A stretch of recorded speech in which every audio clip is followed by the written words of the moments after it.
Right ఇక bulletin details చూస్తే ఢిల్లీ పర్యటనలో భాగంగా ప్రధానితో భేటీ అనంతరం సీఎం రేవంత్ రెడ్డి కేంద్ర మంత్రి కిషన్ రెడ్డి బీఆర్ఎస్ అధినేత కేసీఆర్ పై సంచలన వ్యాఖ్యలు చేశారు. కేసీఆర్ కు కేంద్ర మంత్రి కిషన్ రెడ్డి పార్ట్నర్ అని ఆరోపించారు. కేసీఆర్ కోసమే కిషన్ రెడ్డి పనిచేస్తున్నారని మండిపడ్డారు. తనకు పేరొస్తుందనే మెట్రో విస్తరణను అడ్డుకుంటున్నారని విమర్శించారు.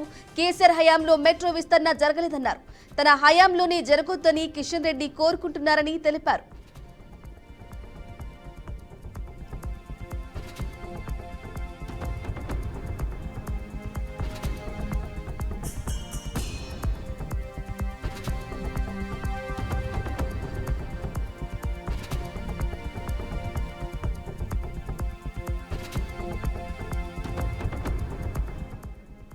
ముఖ్యమంత్రిగా రాష్ట్రానికి కావాల్సిన ప్రాజెక్టుల గురించి మోదీకి వివరించారని రేవంత్ రెడ్డి తెలిపారు.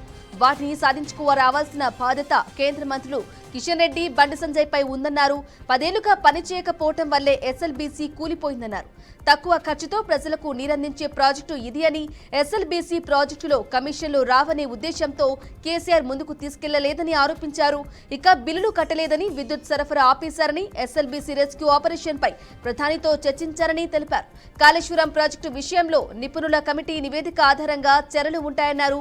కాళేశ్వరం ప్రాజెక్టుతో పని లేకుండానే ఈ ఏడాది 1.56 కోట్ల మెట్రిక్ టన్నుల దిగుబడి వచ్చిందన్నారు. కాళేశ్వరం ప్రాజెక్టు కారణంగా 50,000 ఎకరాలకు మాత్రమే నీరు అందిందని గుర్తు చేశారు.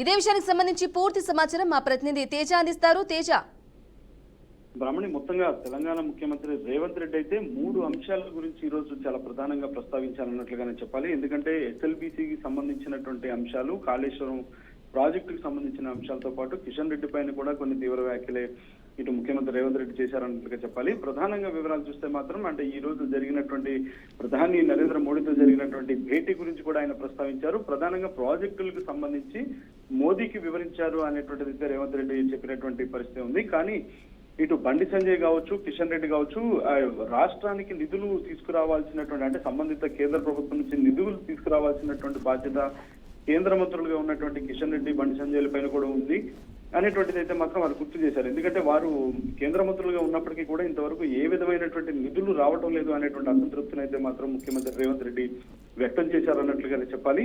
ఇంకా ప్రత్యేకించి అయితే మాత్రం అంటే ఎస్ఎల్బీసీకి సంబంధించి ఏ విధంగా ఎలా కూలిపోయింది, అసలు ఎస్ఎల్బీసీ అనేటువంటిది ఈ విధంగా జరగటానికి కారణం ఏంటి అనేటువంటిది కూడా ప్రధాని నరేంద్ర మోడీతో చర్చించినట్టుగా కూడా ముఖ్యమంత్రి రేవంత్ రెడ్డి వివరించారు. ఎందుకంటే గత 10 ఏళ్ల బీఆర్ఎస్ పాలనలో అయితే మాత్రం ఈ ఎస్ఎల్బీసీ ప్రాజెక్టు కమిషన్లు రావు అనేటువంటి ఉద్దేశంతోనే పూర్తిగా కేసీఆర్ దీనికి ముందుకు తీసుకువెళ్ళలేదు. అందుకని దానికి సంబంధించినటువంటి విద్యుత్ బకాయిలు కూడా చెల్లించకపోవడంతో విద్యుత్ బకాయిలన్నీ కూడా విద్యుత్ సరఫరా కూడా నిలిపివేయటం వల్ల ఈ విధమైనటువంటి పరిస్థితి జరిగింది అనేటువంటిది ముఖ్యమంత్రి రేవంత్ రెడ్డి అయితే ప్రధాని నరేంద్ర మోడీకి వివరించినట్లుగా చెప్పారు. ఇక రెస్క్యూ ఆపరేషన్ జరుగుతున్నటువంటి పరిస్థితి గురించి కూడా నరేంద్ర మోడీకి వివరించినట్లుగానే చెప్పారు. ఇంకా ప్రత్యేకించి అయితే మాత్రం అంటే కాళేశ్వరం ప్రాజెక్టు గురించి కూడా కొన్ని కీలక వ్యాఖ్యలు చేశారు. కాళేశ్వరం ప్రాజెక్టుతో పని లేకుండానే 1.56 కోట్ల మెట్రిక్ టన్నుల దిగుబడి ఏర్పడింది. కేవలం 50 ఎకరాలకు మాత్రమే ఈ కాళేశ్వరం ప్రాజెక్టు కారణంగా కూడా నీరు అందింది అనేటువంటిది అయితే మాత్రం ముఖ్యమంత్రి రేవంత్ రెడ్డి ప్రస్తావించారు. ఏదేమైనా కానీ ముఖ్యమంత్రి రేవంత్ రెడ్డి చేసినటువంటి కామెంట్స్ అయితే మాత్రం ఇప్పుడు హాట్ టాపిక్ గా సంచలనంగా మారిందని చెప్పాలి. Brahmani, right Teja, thank you for the updates.